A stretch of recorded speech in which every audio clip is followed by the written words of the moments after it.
Welcome to a new episode from English Plus Podcast. Today's episode is about writing. And in this episode, we will talk about the steps we need to writing effective paragraphs. This is going to be another episode where we're not going to get our hands dirty and talk about the details and very specific things.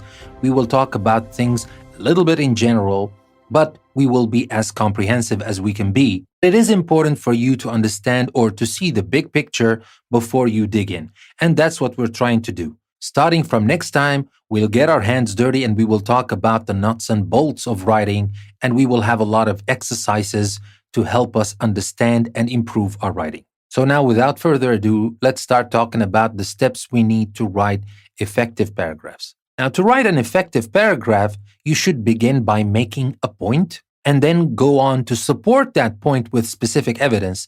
Finally, end your paper with a sentence that rounds off the paragraph and provides a sense of completion. So, here, as we said, we start with making a point. What does that mean? It is often best to state your point in the very first sentence of your paragraph.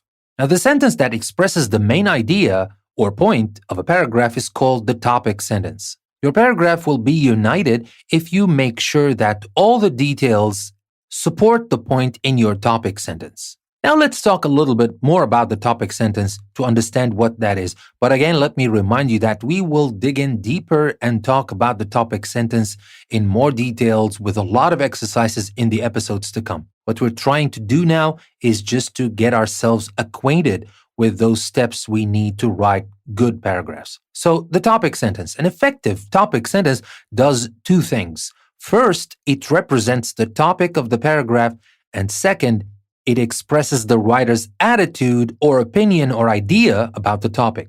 For example, we say professional athletes are overpaid. In the topic sentence, the topic is professional athletes. The writer's idea about the topic is that professional athletes are overpaid. So now that we have our topic sentence, we have our point, we can move to step 2, and that is back up your point. We need to back up our point. To support your point, you need to provide specific reasons, examples, and other details that explain and develop it. The more precise and particular your supporting details are, the better your readers can see, hear, and feel them. Now, as we're talking about this, we need to understand the general versus specific ideas. A paragraph is made up of a main idea, which is general, and the specific ideas that support it. So, to write well, you must understand the difference between general and specific ideas. It is helpful to realize that you use general and specific ideas all the time in your everyday life. For example, in choosing a film to rent, you may think, which should I rent, an action movie, a comedy, or a romance? In such a case, film is the general idea and action movie, comedy, or romance are the specific ideas. Or you may decide to begin an exercise program. In that case, you might consider walking, Pilates, or lifting weights. In this case, exercise is the general idea and walking, Pilates, and lifting weights are the specific ideas. So here, I know it might sound like second nature or very simple to say that, but when we dig in deeper and talk about general ideas versus specific ideas, that will turn out to be very important. So that's why I'm just noting here that we need to understand the difference between general ideas and specific ideas. And now that we're done with the second step, which is to support our main idea, we have now step 3, which is to organize the support. It's not enough just to have good supporting ideas to support our topic sentence or our topic in general. It is also useful to organize this support in a logical way. And you will find it very helpful to learn 2 common ways of organizing support in a paragraph. We have 2 common ways, and we have other types we will learn about when we talk about different kinds of paragraphs and essays in the coming episodes.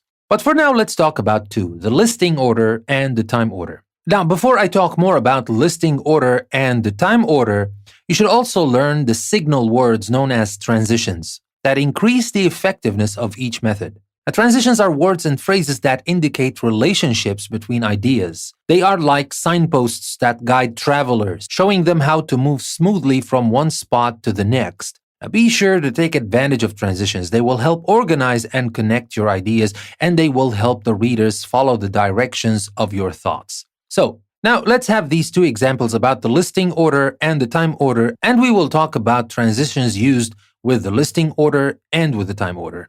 Now, using a listing order, a writer can organize supporting evidence in a paper by providing a list of two or more reasons, examples, or details. Often the most important or interesting item is saved for last because the reader is most likely to remember the last thing read. So, of course, more details will come and a lot more examples. But that is the listing order. But let me tell you about some transitions words that indicate listing order. We can say like one, for one thing, first of all, second, third, next, also, another, in addition, next, moreover, furthermore, last of all, and finally. All of these are transitions we use when we have the list order. And what about the time order then? When a writer uses time order, supporting details are presented in the order in which they occurred. First, this happened, next this, after that, this, and so on. Many paragraphs, especially paragraphs that tell a story or give a series of directions, are organized in a time order. We use transitions like first, next, before, during, soon, after, now, later, often, finally, until, then, etc. So, with that being said, that will be the third step. And I told you about 4 steps. The first step was making a point. The second step was supporting this point. The third step was organizing the support. And the final step is to write clear, error-free sentences. If you use correct spelling and follow the rules of grammar, punctuation, and usage, your sentences will be clear and well written. But by no means must you have all the information in your head. Even the best writers need to use reference materials to be sure their writing is correct. So when you write your papers, keep a good dictionary and grammar handbook nearby. In general, however, save them for after you've gotten your ideas firmly down in writing. You will find as you write paragraphs that you will make a number of sentence errors. Simply ignore them until you get to a later draft of your paper when there will be time enough to make the needed corrections. So here we have 4 bases for revising writing. We have the 4 steps and we have the 4 bases. Now, the 4 steps are if you make one point and you stick to that point, you need to revise this after you're done with your paragraph. Ask yourself this question. Have I made one point and stuck to that point? And that is the first base. That means your writing will have unity. If the answer is yes, your writing will have unity. Now, the second step, have you backed up the point with specific evidence? If the answer is yes, your writing will have support. And that is the second base. Now, the third step, have you organized and connected the specific evidence? If you've done that, and the answer to that question is yes, then your writing will have coherence. And finally, have you written clear, error-free sentences? And if the answer to that is a yes, so your writing will demonstrate effective sentence skills, and that will be your 4th base. So going back to the bases, let me talk a little bit more about those 4 bases. Now, base 1 is unity. What is unity? And why is it important to be achieved in our writing? Now, to achieve unity is to have all the details in your paper related to the single point expressed in the topic sentence, which is the first sentence usually. Now, each time you think of something to put in, ask yourself whether it relates to your main point. If it does not, leave it out, even if it is important or you think it is important to mention, but not in this paragraph. It belongs to another paragraph. Write another paragraph about it if you think it is that important. For example, if you were writing about a certain job as the worst job you've ever had and spent a couple of sentences talking about the interesting people you met there, you would be missing the first and most essential base of good writing. So to check a paragraph for unity, ask yourself these questions. Is there a clear single point in the first sentence of the paragraph? And is all the evidence on target in support of the opening point?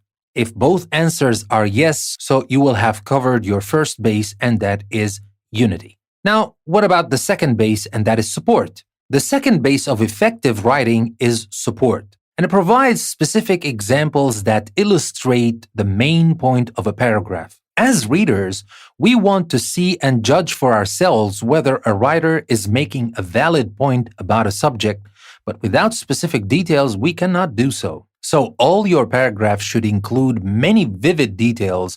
Using ample support will help you communicate more clearly and effectively in your writing. And to check your paragraph for support, ask yourself these questions. Is there specific evidence to support the opening point? And is there enough specific evidence? If both answers are yes, so then you will have covered your second base, and that is support. Now, what about the third base, and that is coherence? Once you have determined that a paragraph is unified and supported, check to see if the writer has a clear and consistent way of organizing the material. Now, the third base of effective writing is coherence. The supporting ideas and sentences in a composition must be organized in a consistent way so that they cohere or stick together. Now, key techniques for tying material together are choosing a clear method of organization, just like the time order or the order of importance that we talked about. And of course, use transitions and other connecting words as signposts. So, here to check a paragraph for coherence, ask yourself these questions. Does the paragraph have a clear method of organization? Are transitions and other connecting words used to tie the material together? If both answers are yes, that means you have covered your third base, and that is coherence.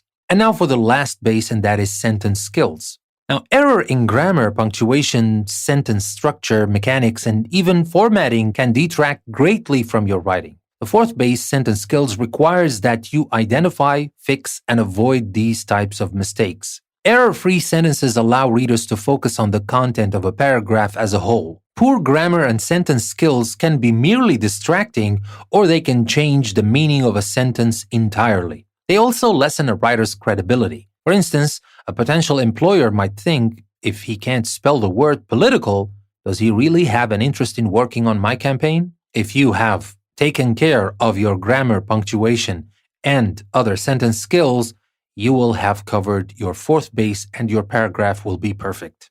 It will be unified, it will be supported, it will be coherent, and it will be error-free. So that will be all for this episode.